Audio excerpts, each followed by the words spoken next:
Exodus chapter 18. Jethro, the priest of Midian, Moses' father-in-law, heard of all that God had done for Moses and for Israel, his people, how the Lord had brought Israel out of Egypt. Now Jethro, Moses' father-in-law, had taken Zipporah, Moses' wife, after he had sent her home, along with her 2 sons. The name of the one was Gershom, for he said, I have been a sojourner in a foreign land. And the name of the other, Eleazar, for he said, The God of my father was my help, and delivered me from the sword of Pharaoh. Jethro, Moses' father-in-law, came with his sons and his wife to Moses in the wilderness, where he was encamped at the mountain of God.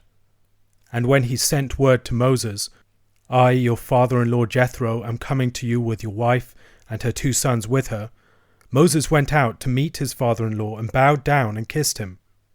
And they asked each other of their welfare, and went into the tent.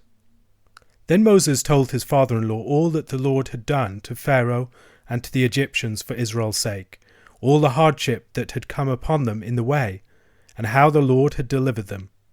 And Jethro rejoiced for all the good that the Lord had done to Israel, in that he had delivered them out of the hand of the Egyptians. Jethro said, Blessed be the Lord who has delivered you out of the hand of the Egyptians, and out of the hand of Pharaoh, and has delivered the people from under the hand of the Egyptians. Now I know that the Lord is greater than all gods, because in this affair they dealt arrogantly with the people. And Jethro, Moses' father-in-law, brought a burnt offering and sacrifices to God, and Aaron came with all the elders of Israel to eat bread with Moses' father-in-law before God. The next day Moses sat to judge the people, and the people stood around Moses from morning till evening. When Moses' father-in-law saw all that he was doing for the people, he said, What is this that you are doing for the people? Why do you sit alone, and all the people stand around you from morning till evening? And Moses said to his father-in-law, Because the people come to me to inquire of God. When they have a dispute, they come to me, and I decide between one person and another, and I make them know the statutes of God and his laws. Moses' father-in-law said to him, What you are doing is not good. You and the people with you will certainly wear yourselves out, for the thing is too heavy for you. You are not able to do it alone. Now obey my voice, I will give you advice, and God be with you. You shall represent the people before God, and bring their cases to God. And you shall warn them about the statutes and the laws, and make them know the way in which they must walk, and what they must do. Moreover, look for able men from all the people, men who fear God, who are trustworthy and hate a bribe, and place such men over the people, as chiefs of thousands, of hundreds, of 50s, and of 10s. And let them judge the people at all times. Every great matter they shall bring to you, but any small matter they shall decide themselves. So it will be easier for you, and they will bear the burden with you. If you do this, God will direct you. You will be able to endure, and all this people also will go to their place in peace. So Moses listened to the voice of his father-in-law, and did all that he had said. Moses chose able men out of all Israel, and made them heads over the people, chiefs of thousands, of hundreds, of 50s, and of 10s, and they judged the people at all times. Any hard case they brought to Moses, but any small matter they decided themselves. Then Moses let his father-in-law depart, and he went away to his own country. In Exodus chapter 18, there's a reordering of the nation of Israel as a structured polity. This occurs after the fight with Amalek, where we saw Aaron, Hur, and Moses on the mountain with Joshua fighting the battle. There, the relationship between Aaron, the high priest, Hur, a chief character in the royal tribe, and Moses represented something of the structure of the nation as a whole, the way that the different officers within it should support each other. In this chapter, we see an elaboration of this, a filling out of this fundamental pattern, as there are elders and leaders established for each tribe and each group, the nation being broken down into administrative groups that could be overseen by particular persons. Some have suggested that this narrative is out of chronological sequence, and And I think there's a good argument for this. They're already camped at the mountain of God, and there seems to be a functional altar there. It's the way it's described in the chapter. In Numbers chapter 10, we read something similar. In the 2nd year, in the 2nd month, on the 20th day of the month, the cloud lifted from over the tabernacle of the testimony, and the people of Israel set out by stages from the wilderness of Sinai. That's verse 11 of chapter 10. In verses 29 following, and Moses said to Hobab, the son of Reuel the Midianite, Moses' father-in-law, we are setting out for the place which the Lord said, I will give it to you. Come with us, and we will do good to you. For the Lord has promised good to Israel. But he said to him, I will not go. I will depart to my own land and to my kindred. And he said, Please do not leave us, for you know where we should camp in the wilderness, and you will serve as eyes for us. And if you do go with us, whatever good the Lord will do to us, the same will we do to you. The reordering of the people of Israel is also mentioned in Deuteronomy chapter 1, verses 9 following. At that time I said to you, I am not able to bear you by myself. The Lord your God has multiplied you, and behold, you are today as numerous as the stars of heaven. May the Lord, the God of your fathers, make you 1,000 times as many as you are, and bless you, as he has promised you. How can I bear by myself the weight and burden of you and your strife? Choose for your tribes wise, understanding, and experienced men, and I will appoint them as your heads. And you answered me, The thing that you have spoken is good for us to do. So I took the heads of your tribes, wise and experienced men, and set them as heads over you, commanders of thousands, commanders of hundreds, commanders of 50s, commanders of 10s, and officers throughout your tribes. And I charged your judges at that time, Hear the cases between your brothers, and judge righteously between a man and his brother, or the alien who is with him. You shall not be partial in judgment. You shall hear the small and the great alike. You shall not be intimidated by anyone, for the judgment is God's. And the case that is too hard for you, you shall bring to me, and I will hear it. And I commanded you at that time all the things that you should do.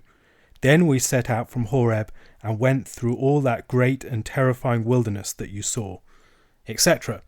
Putting this passage together with the passage from Numbers chapter 10, it suggests that the reordering of Israel occurred at the very end of their time at Sinai. It was followed by their leaving Horeb. Now, why is it out of sequence? Well, one of the first things that it does is it highlights the contrast between the Midianites and the Amalekites. Jethro is an example of one of several leading Gentiles who supports and sponsors God's people. Maybe think of a Melchizedek, of Hiram of Tyre, the Queen of Sheba, of Cyrus, or the wise men in the story of Matthew chapter 2. In 1 Samuel chapter 15 verse 6, there's some weight given to this theory by the connection between the Kenites, or the Midianites, and the Amalekites. Then Saul said to the Kenites, Go, depart, go down from among the Amalekites, lest I destroy you with them. For you showed kindness to all the people of Israel when they came up out of Egypt. So the Kenites departed from among the Amalekites. There we see a contrast between the Amalekites and the Kenites, or the descendants of Midian. The Kenites showed mercy and showed compassion and concern for the people of Israel, whereas the Amalekites are judged and under the ban as a result of their hostility and inhospitality towards the Israelites.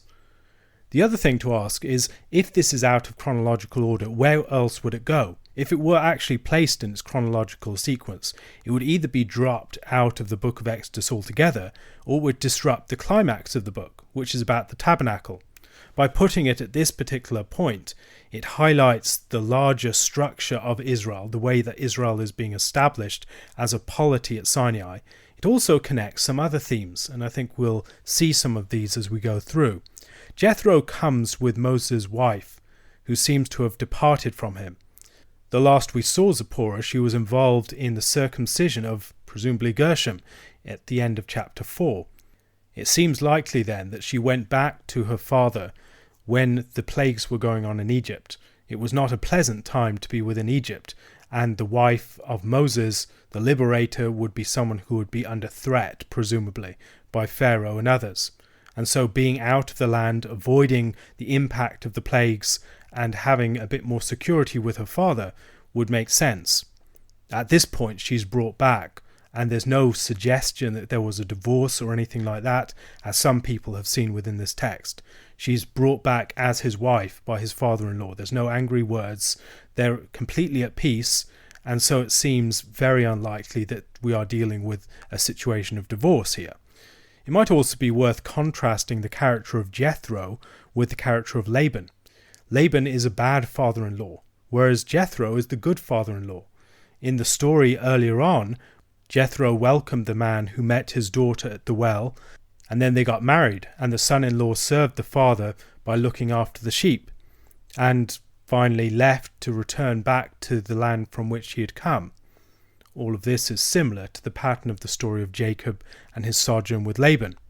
And at this juncture, much as there was in chapter 31, there's a covenant formed between the two, a covenant made with Jethro and the leaders of Israel. A covenant was formed with Abimelech in Genesis chapter 26 verse 30, and with Laban in chapter 31 verse 54. After the arrival of Jethro, having this special meal, which presumably creates some sort of covenant arrangement between the two people, and being reunited with his family, Moses faces a problem. Day by day, he's having to judge the people, and the people are coming to him with all their problems, looking for him to adjudicate in their situations. They come to him to inquire of God. Moses has to make known to them the laws and the teachings of God. Now this sets things up for the event of Sinai. It begins with Moses judging the people alone, and it's a movement towards the nation being judged by wise judges by a law that has been revealed to them by God. The burden of judgment will be spread out throughout the people, and also the gift of judgment. It will no longer be for Moses alone, as a prophetic revealer of God's law, to be the one who judges. No, the work of judgment will be spread among the elders and the rulers and the various chiefs of the people. It will be something that can be borne more generally. It's not good for Moses to be alone. Notice some of the subtle creation themes that have been playing throughout the story of the Exodus to this point. In the whole account of the plagues, there's themes of decreation, but then, following the plagues and the release from Egypt, there are themes of new creation. Evening followed by morning, division and provision of water, the light, all these sorts of things. And here, we may think back to the story of Genesis chapter 2. It's not good for Moses to be alone. And that same sort of language occurs here in Jethro's mouth, as was found back in Genesis chapter 2, as God declared concerning Adam that it was not good for him to be alone. And just as Adam had a woman brought to him to be his helper, to assist him in his task, so Moses has people from Israel brought to him to assist him in his task. There are ways in which this account might make us think back to the earlier encounter with Jethro in chapter 2. There Moses fled from Egypt and Pharaoh and sat down by a well. He encountered the daughters of the priest of Midian and delivered them from the shepherds. And they went home and told their father that they had been delivered by an Egyptian, and that he drew water for them, and that he watered the flock. And once again we're seeing something very similar here, as Moses recounts to Jethro how God has saved them from the hand of Pharaoh, how God has defeated the shepherds that were troubling the people, and how God has brought, as it were, this bride out and delivered her, provided water for her in the wilderness. After that event, Jethro gave Moses his daughter Zipporah, and here maybe we're having something similar that's being set up. There was a marriage back then, and there's a marriage coming up, a marriage between God and his people, a marriage where God will take his people for himself. And this will change the relationship between Moses and the people too. To this point, Moses has been related to God. Moses has been as God to Aaron and representing God to the people. When the people want to relate to God, they have to go to Moses, and Moses has to inquire of God for them. But God is going to take Israel as his bride at Sinai. It's going to be a new form of relationship, and that new form of relationship is maybe hinted at by the presence of Jethro at this point. The establishment of judges among the people and the giving of the law will establish a new intimacy between God and his people. They will no longer just have to go to Moses and learn from him. Each one of them, as they receive the law and learn from the law, will be able to know God for themselves in a new way. This is moving us towards the event of Sinai and all that that represents. A question to consider. There is a prudential ordering of the people here, an ordering of the people according to the wisdom of a foreigner. Nevertheless, this wisdom and this reordering of the people is placed within the context of the story of God's deliverance of the people and his establishment of them as a new polity. What are some of the lessons that this might have for us in the ordering of Christian societies in the present day, where we're trying to bring together divine instruction and establishment, and also the wisdom that we can find in the world? Matthew chapter 19, verses 1 to 15. Now when Jesus had finished these sayings, he went away from Galilee and entered the region of Judea, beyond the Jordan. And large crowds followed him, and he healed them there. And Pharisees came up to him and tested him by asking, "Is it lawful to divorce one's wife for any cause?" He answered, "Have you not read that he who created them from the beginning made them male and female? And said, Therefore a man shall leave his father and his mother, and hold fast to his wife, and the two shall become one flesh. So they are no longer two, but one flesh. What therefore God has joined together, let not man separate." They said to him, "Why then did Moses command one to give a certificate of divorce, and to send her away?" He said to them, "Because of your hardness of heart Moses allowed you to divorce your wives. But from the beginning it was not so. And I say to you, whoever divorces his wife, except for sexual immorality, and marries another, commits adultery." The disciples said to him, "If such is the case of a man with his wife, it is better not to marry." But he said to them, "Not everyone can receive this saying, but only those to whom it is given. For there are eunuchs who have been so from birth, and there are eunuchs who have been made eunuchs by men, and there are eunuchs who have made themselves eunuchs for the sake of the kingdom of heaven. Let the one who is able to receive this receive it." Then children were brought to him that he might lay his hands on them and pray. The disciples rebuked the people, but Jesus said, "Let the little children come to me, and do not hinder them, for to such belongs the kingdom of heaven." And he laid his hands on them, and went away. In the first half of Matthew 19, Jesus leaves Galilee and enters Judea and is immediately tested by the Pharisees concerning his teaching. Jesus is asked by the Pharisees to weigh in on the debate between schools of legal opinion of the day, between Hillel and Shammai. The difference is related to the interpretation of Deuteronomy chapter 24 verse 1 following. When a man takes a wife and marries her, if then she finds no favour in his eyes because he has found some indecency in her, and he writes her a certificate of divorce and puts it in her hand and sends her out of his house. The school of Hillel had a very extensive list of things that could be included under the some form of indecency in the wife, whereas the school of Shammai held a far more restrictive understanding. They're trying to test him. We should bear in mind that John the Baptist had just lost his life for speaking out against the divorce and remarriage of Herod. The Pharisees knew that Jesus, if he spoke out on this issue, would be placing himself in dangerous political positions relative to the Herods, but also taking a controversial view on the meaning of the law that would put him on one side or another of a pretty fractious debate. And they cunningly thought that this would give them some sort of leverage over him. So there are two things going on here: an attempt to entrap Jesus in a dangerous political statement, and also an attempt to get Jesus to take a side in a divisive Jewish debate on the meaning of the law. Jesus does not answer their question directly. Rather, he challenges them concerning the biblical teaching. Where do we find Moses' actual teaching regarding divorce and marriage? If we start with Deuteronomy chapter 24 and an obscure case law, we're going about it all wrong. Rather, we must begin at the very beginning. It begins with Genesis chapter 1 and 2.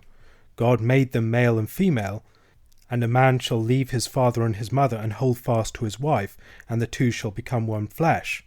That is where we find the teaching on marriage. What Deuteronomy chapter 24 does is come in as an allowance for the sake of the hardness of the heart of the people.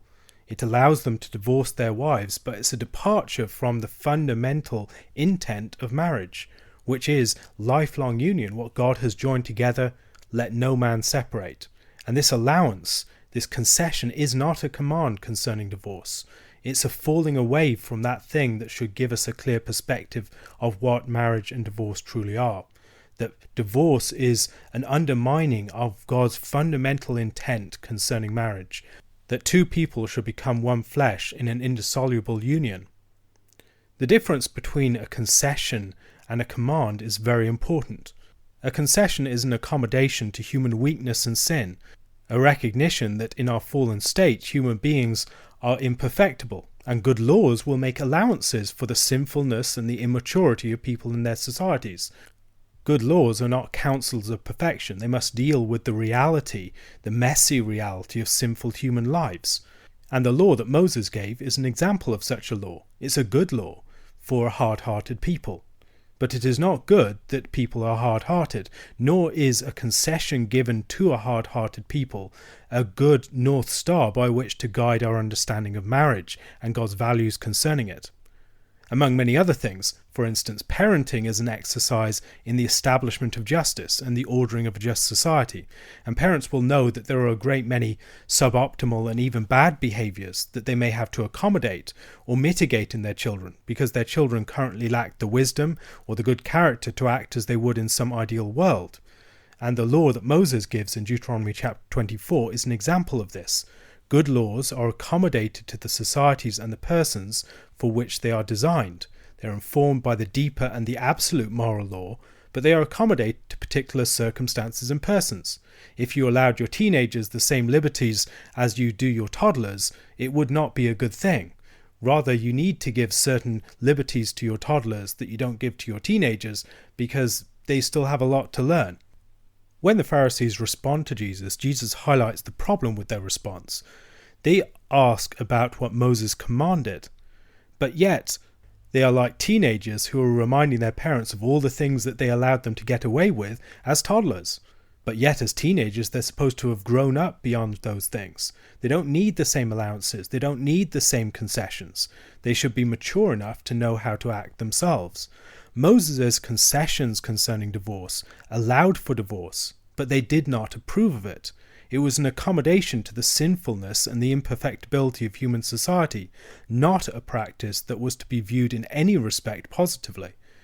We might think of the practices of slavery or polygamy in a similar light, practices that were permitted and regulated, but never celebrated or encouraged.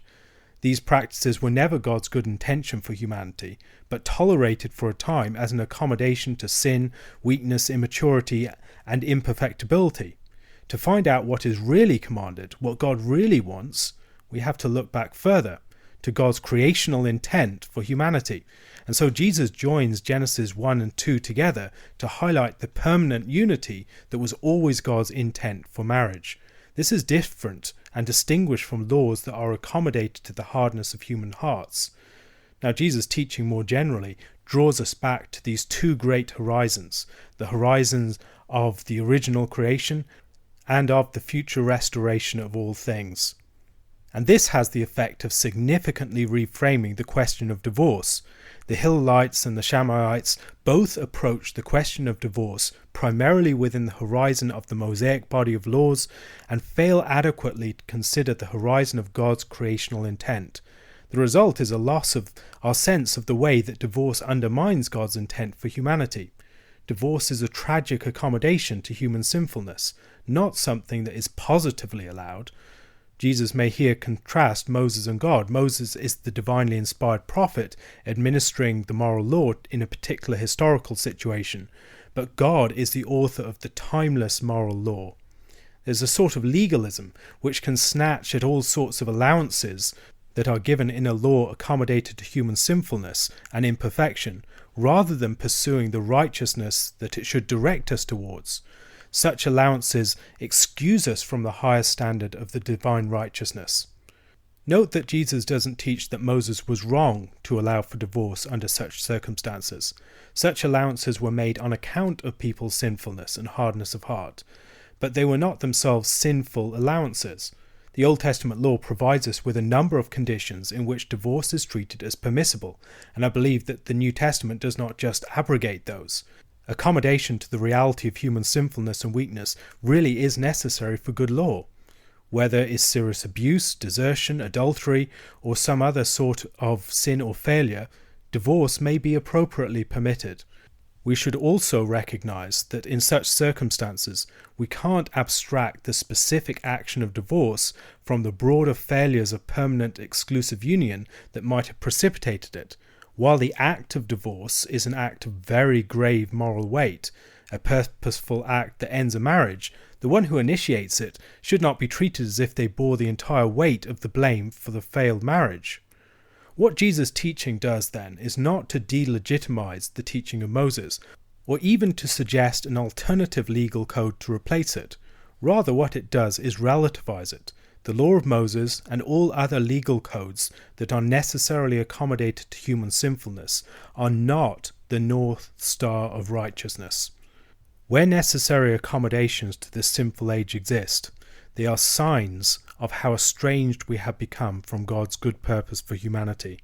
Because we are a hard-hearted and a sinful people, God permits divorce in the case of adultery, but lifelong, permanent, and indissoluble and exclusive unity was always his intent. We see the same thing in 1 Corinthians chapter 7, where at all possible, a couple are supposed to pursue reunion, to pursue reconciliation and forgiveness. Now, that will not always be possible. There will be situations where it is wise to divorce. Divorce in itself is not a sin, but it is a sign of how badly things have gone wrong. And where at all possible, we should be people of the kingdom, people who pursue reconciliation, restoration, healing, setting things right that have gone wrong. This teaching can all be very troubling for us. We live in a society in which both divorce and serial extramarital relations are rampant. It's a very hard teaching today, just as it was in Jesus' day. We would like God to tell us that it is okay to divorce under conditions X, Y, and Z, but that isn't what we're told. Rather, we are given the original intent of creation as the standard of our measure, with the concessions appearing more clearly for what they are against that background. Tolerated, but not positively validated, ways of negotiating human rebellion against God's purpose in marriage. The fact of God's creational establishment of marriage is a measure by which we must consider divorce. We may break faith with and reject our prior vow in the self-contradiction of divorce, but not in such a way as places us beyond the bounds of God's grace. And the Church is bound both to uphold the institutions of marriage and to present God's grace to those in the tragic situation of failed marriages. The possibility of a calling back to the abandoned task of marriage to a particular person can often be there. Sometimes, however, the conditions for this don't exist, and the difficult question of whether someone should, not just can, get married again is one that people will often struggle with. There is some gospel to be seen in Moses' law. God is not allowing people to slip beyond the reach of his grace and restoration, even in the messiness of their compromised lives. God can speak his law even into the lives that have been tangled up by sin and failure, by things that have gone wrong. God can still speak his grace into those situations. Divorce and remarriage don't cause people to slip off God's map. But yet that truth must always be held alongside the other truth, that this was not God's intent from the beginning. The disciples are startled by the toughness of Jesus' teaching. If marriage is really this serious, it would seem to be a trap that you don't want to get caught in. If you have to stick with your wife under all these circumstances, and you can't just abandon her for various reasons, then it's maybe not something that you want to get in. Jesus responds with another startling teaching. He talks about those who have become eunuchs for the kingdom of heaven. Now, there are many different types of eunuchs. Some are born eunuchs. You can think of intersex persons particularly, people who can't bear children, people who may even, in some extreme cases, have indeterminate sex. Then there are those who have been made eunuchs by other human beings, castrated and made to serve in particular capacities. And Jesus talks here about a further type of eunuch, those who have become eunuchs for the kingdom. When we think about eunuchs, probably what we think of first is their giving up of sexual pleasure and partnership. But in Jesus' day, what was probably most prominent was the fact that they gave up progeny and legacy. They committed themselves completely to the cause of the kingdom that they aligned themselves with. So if a eunuch served a particular king, they were completely personally invested in serving that kingdom, because their entire hope and destiny for the future lay upon the destiny of the kingdom. They had no children to bear their name after them. What they were going to leave behind was the kingdom itself. In speaking about those who have become eunuchs for the kingdom of God, Jesus is likely talking about people who have given up the prospect of having marriage and children to commit themselves completely for the kingdom of God.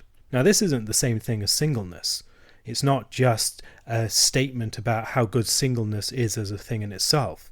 Rather, it's about people who have given up marriage for the sake of throwing in their lot completely with the cause of the kingdom. You can think about Paul as an example of this, as one who did not take a wife, or maybe was widowed and did not take another wife, in order that he might serve the kingdom of God completely.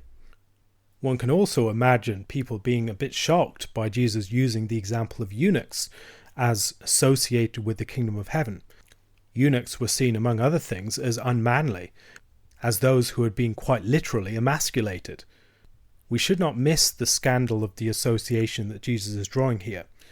The people who would serve his kingdom would often seem unmanly to other people of their day. They were not playing the games of honor that people of their day were playing. They were peacemakers, rather than men who were constantly looking for chances to prove their manliness in war.